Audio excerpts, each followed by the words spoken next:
Hi, I am Sundar, body transformation and fitness coach.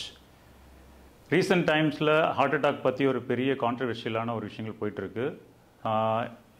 For example youngsters நிறைய பேர் இப்போ வந்து ரீசெண்ட் டைம்ஸில் ஹார்ட் அட்டாக்ல டெத் ஆகிறது வந்து நமக்குள்ளே என்னென்னா ஒரு பெரிய ஒரு பயத்தை உண்டாக்குது. அதுக்கான ரீசன் வந்து நிறைய இருக்குது. ஆனால் நிறைய பேர் என்ன நினைக்கிறாங்கன்னா அது வந்து ஒரு ஜிம் பண்ணுறதுனாலையோ இல்லை வந்து ஒரு ஹை இன்டென்சிட்டியான ஒரு ஒர்க் அவுட்ஸ் பண்ணுறதுனால மாரத்தான்ஸ் பண்ணுறதுனால தான் இதெல்லாம் நடக்குது அப்படின்னு சொல்லிட்டு பயந்துட்டு இருக்காங்க. பட் இது வந்து ஒரு ப்ராப்பரான ஒரு ரீசன் கிடையாது. அவங்களோட ஹெல்த் என்ன மாதிரி கண்டிஷனில் இருக்குதுன்னு ஒன்று செக் பண்ணணும். இன்னொன்று போஸ்ட் கோவிட் வந்து நிறைய பேருக்கு அந்த ஹார்ட் இன்ஃப்ளமேஷன்னால கூட சில ஹார்ட் அட்டாக்ஸ் வந்து நடந்திருக்கு. இதனால் நம்ம வந்து பயந்து எக்ஸசைஸ் பண்ணி தான் இதெல்லாம் நடக்குதுன்றது வந்து நம்ம சில வீடியோஸ் பார்த்துட்டு பயந்துடுறோம். அந்த வீடியோஸ் எப்படி அவங்க வந்து அதை போஸ்ட் பண்ணுறாங்கன்னா சில இடத்துல வந்து அது வேணும்னே வந்து எக்ஸசைஸ் பண்ண இது மாதிரி ஆகிடும்ன்றதை வந்து நமக்கு வந்து ஒரு பயத்தை உண்டாக்கணும் அப்படின்றதுனால அதை வந்து பெருசாக வந்து மீடியாவில் போட்டு வந்து கான்ட்ரவர்சி ஆக்கிடுறாங்க. ஆனால் அது வந்து கிடையாது.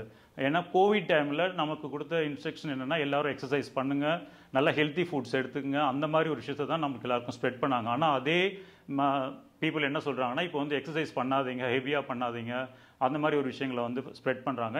இது வந்து கம்ப்ளீட்டாக ராங்.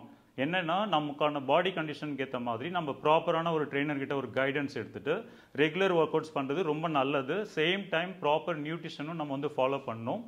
தென் நம்மளுக்கான ஹைட்டு, வெயிட்டு, நம்மளோட ஹெல்த் கண்டிஷன் இதெல்லாம் பேஸ் பண்ணி நம்மளோட ஒர்க் அவுட் ஸ்கெடியூலை வந்து நம்ம ட்ரெயினர்ஸ் கிட்டேருந்து வாங்கி நம்ம ரெகுலராக ப்ராக்டிஸ் பண்ணுறது ரொம்ப நல்லது. ஸோ ஒரு நார்மல் பர்சன் வந்து ஒரு நாளைக்கு ஒரு 20 மினிட்ஸ்லேருந்து 30 மினிட்ஸ் ஒர்க் அவுட் பண்ணலாம். தென் ஒரு ஸ்போர்ட்ஸ் ஆக்டிவிட்டியில் இருக்கிற ஒரு பர்சன் வந்து ஒரு 45 minutes to 1 hour work out பண்ணலாம். அதை தாண்டி ஒரு அத்லெட்டாவோ இல்லை வந்து ரொம்ப ஒரு ஹை இன்டென்சிட்டியான ஒரு ஸ்போர்ட்ஸில் இருக்கிறவங்க வந்து 1 hour to 1.5 hours வரைக்கும் ப்ராக்டிஸ் பண்ணலாம். இது வந்து காமன்.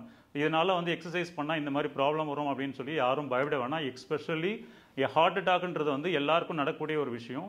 அது வந்து அவங்களோட ஹெல்த் கண்டிஷனை பேஸ் பண்ணியும் அவங்களுக்கான அந்த இன்டென்சிட்டியான ஒர்க் அவுட்டை இமீடியட்டாக ஸ்டார்ட் பண்ணுறாங்க இல்லையா. ஸோ ப்ராக்டிஸ் இல்லாமல் திடீர்னு ஒரு 10 நாள் ஒர்க் அவுட் இருக்காது. திடீர்னு ஒரு நாள் வந்து ஒரு இன்டென்சிட்டியான ஒர்க் அவுட் பண்ணும்போது அந்த ஹார்ட்டோட பம்பிங் அதிகமாகி இமீடியட்டாக கார்டியாக் அரெஸ்ட் வரதுக்கு சான்சஸ் உண்டு. ஸோ இதனால் பயந்துட்டு எக்ஸசைஸ் பண்ணாமலாம் யாரும் இருக்காதீங்க. Exercise is very must for our life.